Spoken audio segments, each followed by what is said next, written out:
We're going to begin today, of course, with the president delivering his State of the Union address. You know it's tonight at a time of deep, deep division in this country.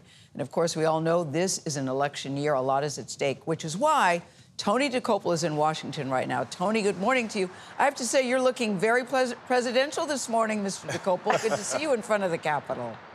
Thank you very much. Here I am in front of the Capitol. Don't usually wear a tie, but this is a very big night in Washington, D.C. It's a kind of Oscars for people who don't look like movie stars, but tonight they're going to get all the lights, they're going to get the cameras, they're going to get the reaction shots, who's bringing who, and that's why we're here. That view behind me, the Capitol Dome, and inside the House chamber tonight, President Biden's going to be delivering his third State of the Union address. This can't be ignored. It'll be his last if he does not win re-election in the fall. And, of course, it's now a two-person race between him and former President Donald Trump. Tonight, a big opportunity for the president, maybe his last best chance to have a fresh start with voters, one of the biggest audiences he's going to get this year. And so what you're going to hear is his message, what he wants you, America, to hear as you make this crucial decision.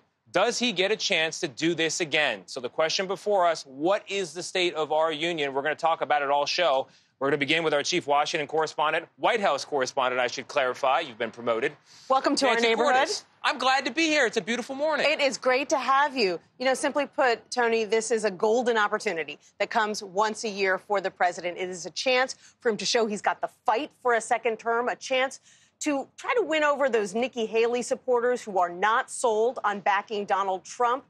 And he's going to do it in front of what could be his largest public audience between now and November. Our democracy remains unbowed and unbroken. The State of the Union is always an important speech, but it takes on added significance in an election year. Tonight, President Biden will focus on policies that appeal to a wide swath of voters, urging Congress to restore the expanded child tax credit for low- and middle-income families and to cap out-of-pocket prescription drug costs at $2,000 a year for anyone with private insurance.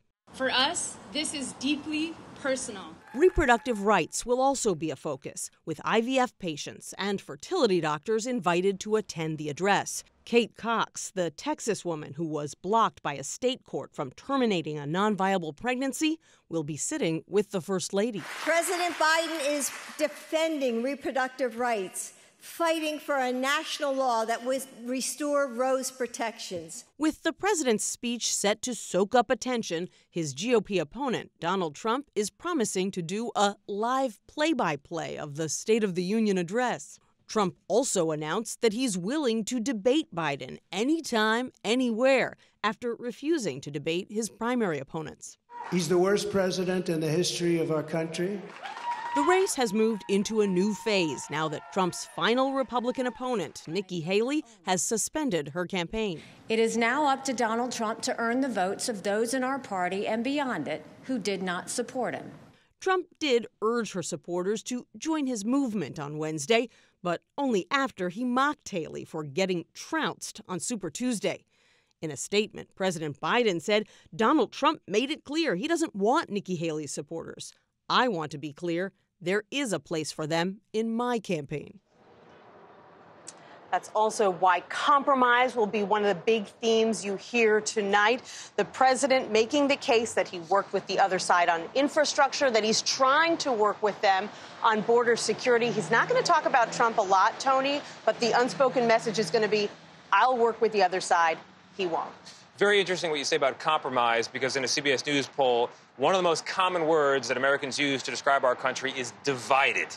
So if Joe Biden can highlight compromise and talk about unity tonight, how does he capitalize on this speech going forward? With a battleground state blitz. He's going to be in Philadelphia, Pennsylvania tomorrow. Then he's heading to Atlanta, Georgia the next day, where former President Trump will be as well. And CBS News is told that quietly behind the scenes, there are some Biden donors who are already reaching out to Haley donors to try to figure out if there's some common ground there. That's good news. Nancy, thank you very much. You got it. Very happy to be here in Washington. Thanks Great for to being be such with a great you. tour guide. And CBS News streaming, a little programming note here, will, of course, bring you live coverage of tonight's State of the Union address and the Republican response starting at 8 p.m. Eastern and continuing right here on CBS at 9 p.m. Eastern. And stick around, because in our next half hour at 7:30, House Speaker Mike Johnson will join us for his first network morning TV interview. I'm looking forward to this one. We'll talk about the border crisis, Ukraine, and finding common ground with the president, if any is to be found. And then at 8:15, Transportation Secretary Pete Buttigieg will be with us to talk about President Biden's plans to win over more people in his speech tonight. Word is it's going to be a feisty one. For now, guys, I will send it back to you. One other recommendation you hear from people is these speeches have been getting longer as time goes on, and there's a wonder, could it be shorter? Make your point and get off of TV. I think I'll take that advice right now. Back to you guys in New York. That's always been a good rule, regardless of what you're doing and who you're speaking to. Tony, thank you. We'll check back in with you a little bit later on. Thanks a lot. Women's reproductive rights will be a big issue in this election, and there are major developments on this issue in the state of Alabama.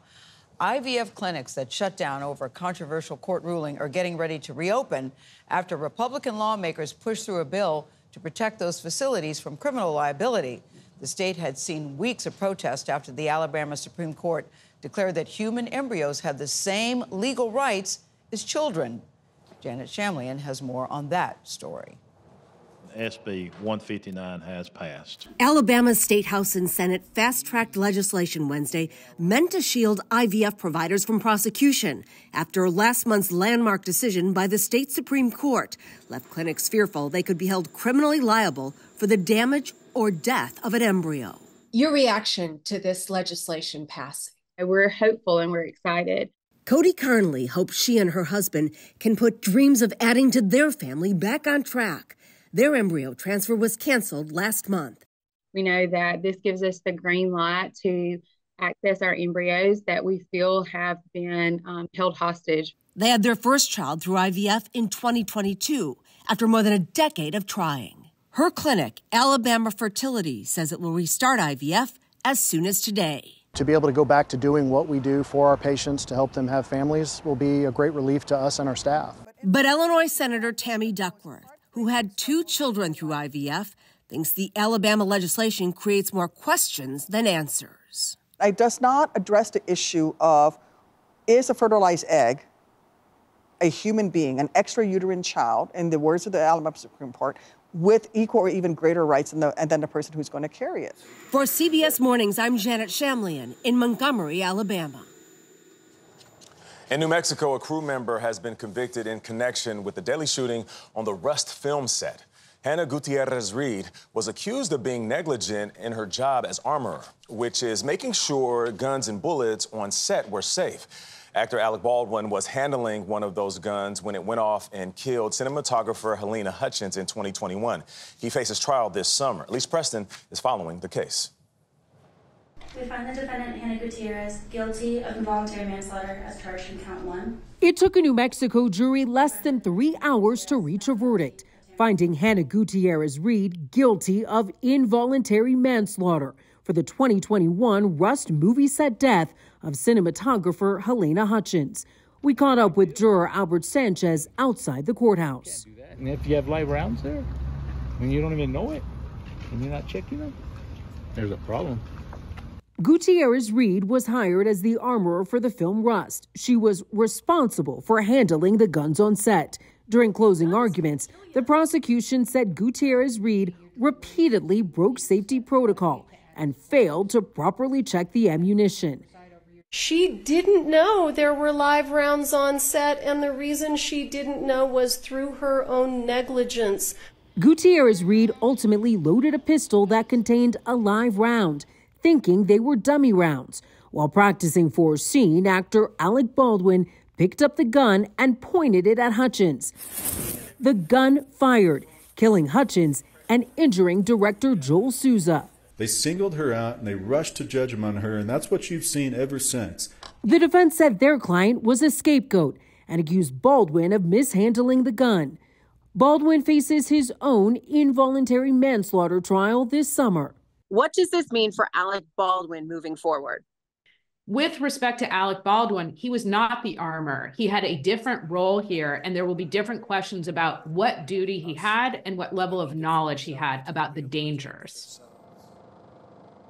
Baldwin has pleaded not guilty. As for Gutierrez-Reed, her sentencing is set for May. She faces up to 18 months in prison. Her attorney tells us they plan to appeal. Vlad?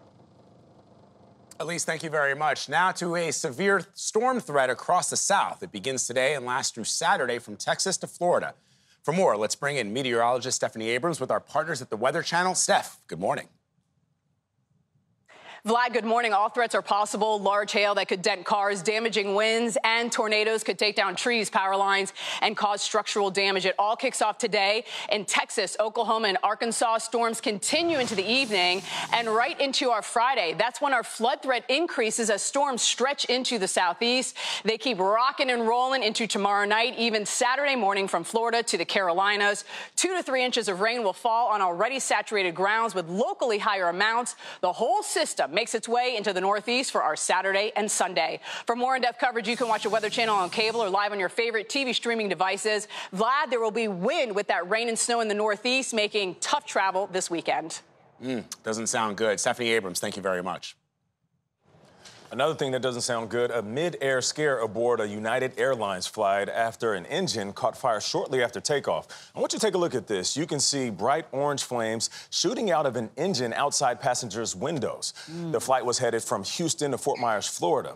Passengers also say they heard loud popping sounds before the plane returned to Houston for an emergency landing. Thankfully, no one was hurt. The cause of the fire is under investigation. Nate, you know that is not a good sign if you're sitting in the plane, looking out the window, and you see flames out the wing. Yowza. In the Middle East, for the first time, there's a missile attack from a militia backed by Iran has killed sailors in the Red Sea.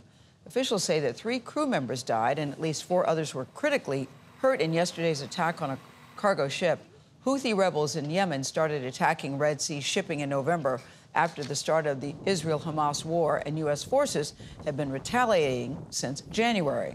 This morning, officials involved in Gaza peace talks in Egypt say that negotiations for a ceasefire, those have stalled.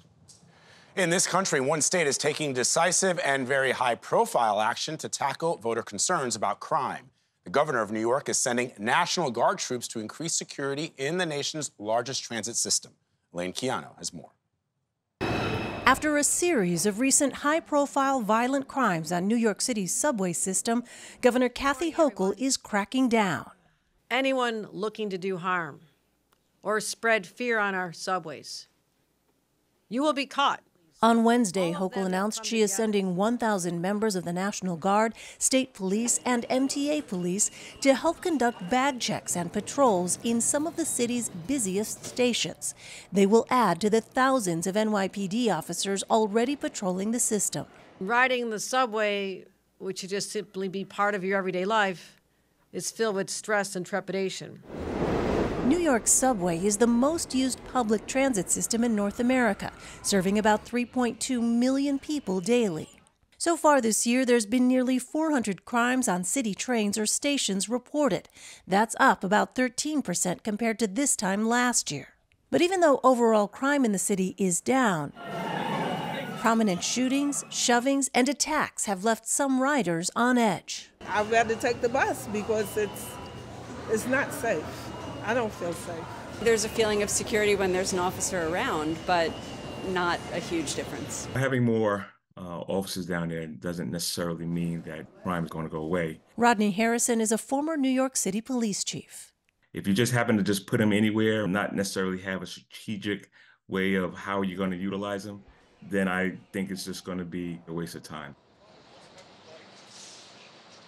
Now, CBS News New York reports that overnight a subway rider was stabbed in the hand after he confronted 2 people who were harassing an elderly person in the Bronx. Meantime, Governor Hochul has announced more funding for teams responding to people experiencing a mental health crisis. Nate? Elaine, thank you.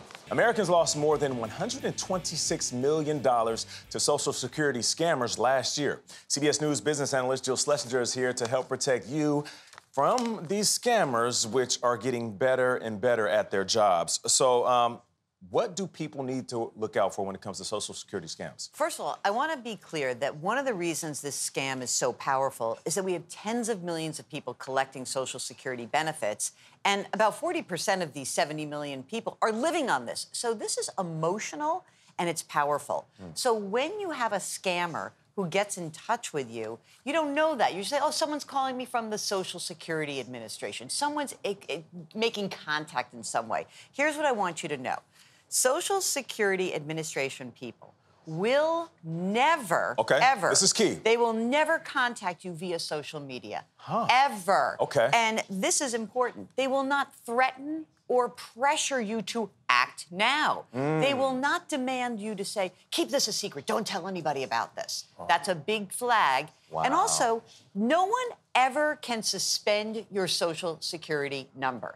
So, you know, what happens is the scammers create like a problem, some sort of urgency. When you hear that, you've got to be like, uh-oh, guard is up. Okay, so if you receive a phone call, a text, an email with some of these red flags, what do? I think you really, if you feel yourself getting a little agitated, breathe and really take a deep breath and say, wait a second, I'm going to disengage from this. Okay. Because either you're going to hang up the phone, do not click on any links, do not give any of your personal information. Guard this so closely. This is really important. Don't give anyone your information. These scammers using AI these days? This is so scary to me. It should be scary to anybody who's got a lot of a voice or video out there because they are using deep fakes, voice memos, and they're creating family scams. Hey, your mom gets a phone call and says, hey, it's Jill, and it sounds like my voice. She starts giving this guy money over the phone, so be very careful. They are more sophisticated. Oh, man, thank you so much.